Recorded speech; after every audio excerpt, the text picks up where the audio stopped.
ارکان خمسہ میں سے سب سے آخری رکن جو فرض قرار دیا گیا ہے، جس کی فرضیت کا اعلان ہوا، حج بیت اللہ ہے۔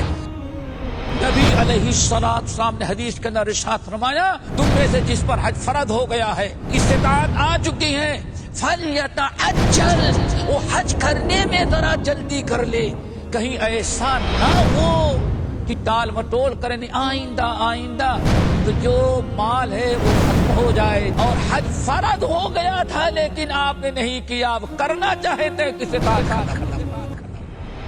جس نے حج کیا اور حج میں گناہ نہیں کیا، حج میں کوئی برائی نہیں کی، اللہ اس کے رسول کی نافرمانی نہیں کی، رجع کیوم ولدتہ امہ، وہ ایسے واپس آتا ہے حاجی جیسے کہ ماں کے پیٹ سے بغیر گناہ کے آیا ہو۔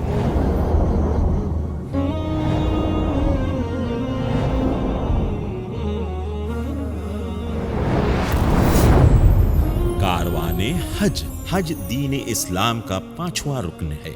جانیے حج مبرور کا تفصیلی طریقہ شیخ ظفر الحسن مدنی کے ساتھ روزانہ رات 10:30 بجے اور ہر صبح 8 بجے مرسی ٹی وی پر۔